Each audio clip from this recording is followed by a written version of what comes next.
તો મિત્રો નમસ્કાર, વિડીયોની અંદર તમારું સ્વાગત છે। તો પહેલાં તો મિત્રો થોડોક આ વિડીયો જોઈ લે। ભાજપના મિત્રો જે પોલીસ કર્મચારી છે તે મિત્રો આ ભાઈની ઉપર ખાલી વિડીયો તમે જુઓ। આ વિડીયો જોઈ લો પહેલા તમે।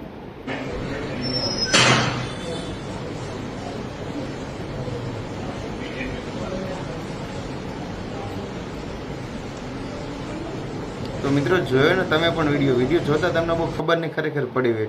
જે લોકો ધ્યાનથી આ વિડીયો જોયો છે ને એને ખબર પડી છે, કારણ કે આ મિત્રો આ ભાજપનો આપણો પીએસઆઈ છે મિત્રો। હાલ આ ઘટનાનો વિડીયો ક્યાંનો છે એ તો મને કંઈ ખબર નથી, પણ સોશિયલ મીડિયાની અંદર મિત્રો આરડી એન્ડ ન્યૂઝીલેન્ડ નામનો ભાઈ એક આઈડીનું પેજ છે મિત્રો, જે ન્યૂઝીલેન્ડની અંદરના જે બધા એના વિડીયો છે વાયરલ કરી છે ભાઈ મૂક્યો હતો।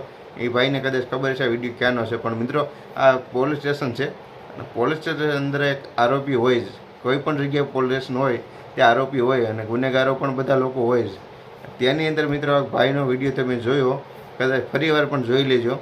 પહેલાં તો જો દરવાજો ખોલ્યો, દરવાજો બહાર કાઢ્યો ને તો એમનો ઊભો સીધો હાલ્યો ગયો। ત્યારબાદ મિત્રો પીએસઆઈ સાહેબ એની પાસે જઈને અને ધીમેકથી કહી દીધું કે થોડુંક આમ એક્ટિંગ એવી કર કે તને મારી સોતા કાઢી નાખ્યા હોય। આ તો ઓલો આમ લંગડો થઈ ગયો, હાવ લંગડો થઈ ગયો તો હાલી નહોતો એકતો, કારણ કે અત્યારે તમે સૌ કોઈ જોવો છો, અત્યારે કોઈ પણ જગ્યાએ કોઈ ગુનેગાર હોય અને રિમાન્ડમાં લીધો હોય તો રિમાન્ડમાં લેશે મિત્રો અત્યારે પોલીસ કર્મચારી, તો પાછા ગામડે લઈને પણ આવે છે એને બધા લોકોને બતાવવા કે જો મેં આને આટલો રિમાન્ડમાં લીધો। તો ઓલો હાલી ન વખતો આમ પરાયણપણે પગ મેકતો હોય, આમ પગ મેકે આ બાજ નમે, આમ પગ મેકે આ બાજ નમે, એવી રીતની મિત્રો એને રિમાન્ડ લીધી। પગના કે તળિયા ખોજાવી દીધા, આમ કરી નાખ્યું, દાખલ કર્યો, એવી રીતનું ઘણું બધું કહે છે। તો મિત્રો ખરેખર અસલમાં જ આ વિડીયો જોઈને એકાક એવું જ હોય છે, કારણ કે આપણે બધા લોકો જોઈને તો આપણને એમ થાય ઓહો સાહેબે બહુ માર્યો, પણ મિત્રો આપણને ખબર નથી સાહેબે એને કેમ માર્યો હશે, કેવી રીતે માર્યો હશે, કારણ કે ન્યૂઝીલેન્ડના આરડી એન નામનો ભાઈ છે મિત્રો, ન્યૂઝીલેન્ડ લખેલું હું સોશિયલ મીડિયા એટલે કે એકાઉન્ટ ઇન્સ્ટા એકાઉન્ટ એનું મળી જશે। આરડી એન ન્યૂઝીલેન્ડ લખેલું એનું એકાઉન્ટ છે। તો એ ભાઈ એમ કહે છે કે આવું તો આ સાહેબમાં શું ખાસિયત હશે કે જે વાંકા સીધા હોય આમ વાંકા લંગડા થઈ જાય છે, અને લંગડા હોય ભારતની અંદર ઘણા એવા લંગડા છે, કાનો ફૂંક મારો ને તો એ સીધા થઈ જાય।